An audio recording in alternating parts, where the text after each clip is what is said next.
सोचिए, बीजेपी का सबसे कोर वोटर कौन है जो हर वक्त साथ रहा है उसके? अगड़ी जातियाँ। अगड़ी जातियों ने आंख बंद करके बीजेपी को सपोर्ट किया, लेकिन पहले यूजीसी के नियम लाकर, नए नियम लाकर अगड़ी जाति को नाराज़ किया।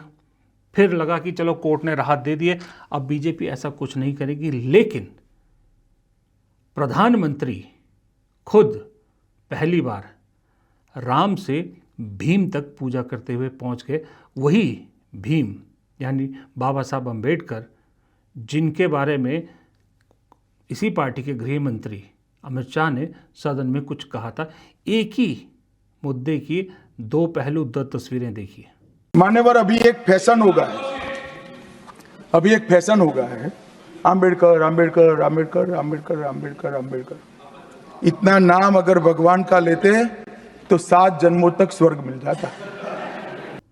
गृह मंत्री सदन में कहते हैं कि अंबेडकर बोलना फैशन हो गया है, इतना नाम भगवान का लिया होता तो तर गए होते। और प्रधानमंत्री जी उन्हीं अंबेडकर को भगवान की तरह पूज रहे हैं।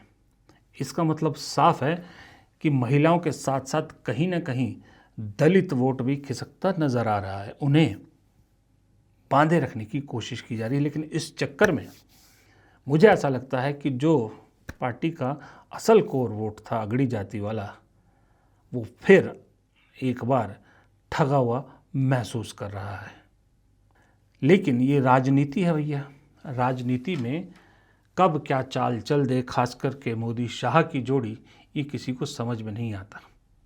वरना आप सोचिए, जहाँ बड़े बड़े राज्यों में कोई गैस नहीं कर पाया कि मुख्यमंत्री कौन बनेगा, वहाँ बिहार को लेके हर तीसरे आदमी ने जो नाम गैस किया था उसी को मुख्यमंत्री बना दिया, सम्राट चौधरी को। ऐसा क्यों हुआ? कुछ तो राजनीति में बदल रहा है, कुछ तो बीजेपी में बदल रहा है, और इसी बदलाव का असर अब इस सेशन जो शुरू होने वाला है ना, यहाँ दिखेगा कि क्या ये बदलाव का पॉजिटिव असर होता है या नेगेटिव असर होता है। कि पिछले 2-3 दिनों में कुछ ऐसी तस्वीरें आई जो थोड़ा सा हजम नहीं हो पा रही, और वो तस्वीरें हैं हमारे देश के प्रधानमंत्री नरेंद्र मोदी जी की। वो मोदी जी जिन्होंने 12 साल में एक इम्प्रेशन इस पूरे देश को दिया कि इस देश में उनके लेवल का कोई नेता है ही नहीं, और उस पर उन्होंने मुहर तब लगा दी जब उन्होंने खुद को नॉन बायोलॉजिकल कह दिया। लेकिन 2 दिन पहले राहुल गांधी के साथ बतियाते नज़र आए, खूब देर बतियाते नज़र आए, और कल मल्लिकार्जुन खड़गे के साथ भी खूब बतियाते नज़र आए। बाकी सबको प्रणाम किया, नमस्कार किया, लेकिन खड़गे जी के साथ हाथ मिला के खूब बतियाए। ये सरकार यूं क्यों बदले नज़र आ रहे हैं, लोग ये सवाल पूछ रहे हैं। खैर, मल्लिकार्जुन खड़गे के साथ तो फिर भी कई बार बात करते वो दिखे थे, लेकिन राहुल गांधी के साथ ऐसी लंबी बातचीत करते हुए पहली बार दिखे थे। तो आखिरकार सरकार के इस बदले रुख की वजह क्या है? कुछ लोग कह रहे हैं कि नहीं, मोदी जी तो पहले से ऐसे थे, अब थोड़ा खुल रहे हैं। कुछ लोग कुछ और कह रहे हैं, कुछ लोग कुछ और कह रहे हैं। लेकिन मेरा ये मानना है कि दरअसल ये सारी कवायद कांग्रेस को रिझाने की है। और कांग्रेस को रिझाया क्यों जा रहा है? क्योंकि सदन में महिला आरक्षण विधेयक तो आ रहा है। वो तो मालूम है मोदी जी को कि उस पर कांग्रेस ऑब्जेक्शन नहीं करेगी, क्योंकि दरअसल वो ब्रेन चाइल्ड तो सोनिया गांधी का ही था, सोनिया गांधी का ही आइडिया था, तो कांग्रेस उसको अपोज नहीं करेगी। लेकिन उसके पीछे जो सरकार की दूसरी मंशा है, वहाँ पर अगर कांग्रेस थोड़ी सी नरम पड़ जाए तो सरकार का रास्ता आसान हो जाएगा, और वो है परिसीमन विधेयक यानी डीलिमिटेशन। सरकार ने मसौदा दिखा दिया, तय ऐलान कर दिया है कि डीलिमिटेशन तो करना चाहती है वो। अब उसके लिए विधेयक का पास होना ज़रूरी है, जिसके हिसाब से 815 इलेक्टेड मेंबर होंगे और 35 दूसरे नॉमिनेटेड होंगे, यानी 850 सांसदों की एक पूरी फौज खड़ी हो जाएगी। वो दिक्कत नहीं है। दिक्कत ये है कि सरकार जो जल्दबाजी इसको लेके कर रही है। पहले सरकार ने क्या कहा था? कहा कि महिला आरक्षण जो बिल है वो लागू होगा जब सेंसिस यानी जनगणना होगी। फिर कहा सरकार ने कि जनगणना में जातीय जनगणना भी होगी और 2029 तक पूरा होगा। ये माना जा रहा था कि 2035 से लागू होगा, लेकिन अचानक से सरकार को 30 महीने के अंदर ही ऐसा क्या उनका आत्मा जग गई कि अब इसको लाया जा रहा है और इसके साथ साथ परिसीमन का भी ज़रूरी है। क्यों? तो इसकी दो वजहें दिखती है। पहली वजह यह है कि महिला विधेयक को क्यों अभी सरकार जो है वो पास करवाना चाहती है, लागू करना चाहती है। उसकी वजह यह है कि देखिए 12 साल से बीजेपी को सत्ता सौंपने में सबसे अहम किरदार अगर किसी का था तो वो थी इस देश की महिला वोटर। महिला वोटर ने ज़्यादा से ज़्यादा बीजेपी को वोट दिया, बीजेपी को सत्ता में पहुंचाया। लेकिन समस्या ये है कि जिन महिलाओं ने जिस मोदी के नाम पर वोट दिया, अब उन महिलाओं का विश्वास डगमगा रहा है मोदी जी पर। क्योंकि देखिए कुछ भी हो, आदमी के चरित्र को लेकर अगर कोई शंका पैदा हो जाए ना, फिर उसका कोई इलाज नहीं है। एप्स्टीन फाइल का मुद्दा हो या फिर अभी मधु कीश्वर और कुछ जो है उन्होंने सुब्रमण्यम स्वामी ने जिस तरह के आरोप लगाए, कहीं ना कहीं मुझे ऐसा लग रहा है, बीजेपी को लग रहा है कि महिलाओं के दिमाग में डाउट हो रहा है मोदी जी को लेकर। वरना 12 साल से मोदी जी ने कभी अपने पर्सनल जीवन का जिक्र नहीं किया। अब अचानक एक दिन मोदी जी कहते हैं महिलाओं के सम्मेलन में कि मैं गृहस्थ नहीं हूं लेकिन मुझे सब पता है। मोदी जी को ये बताने की क्या ज़रूरत थी कि मैं गृहस्थ नहीं हूं लेकिन मुझे सब पता है? अपनी पर्सनल लाइफ को क्यों क्लियर करना चाह रहे हो? क्योंकि उन्हें भी लग रहा है कि डाउट है। इस डाउट पर महिला विधेयक के ज़रिए वो एक लेप लगाना चाहते हैं ताकि जो दरार पड़ गई है विश्वास की, वो दरार ढक सके किसी तरह से। अब अगर ये काम होता है तो उसके साथ परिसीमन हो जाए तो इससे बेहतरीन कुछ नहीं होगा। क्योंकि अगर एक बार महिलाओं का विश्वास वापस आ गया या कायम रहा, हमें तो लग रहा है ना कि पश्चिम बंगाल के चुनाव को लेकर ये किया जा रहा है। असल में पश्चिम बंगाल तो बहाना है, 2029 निशाना है।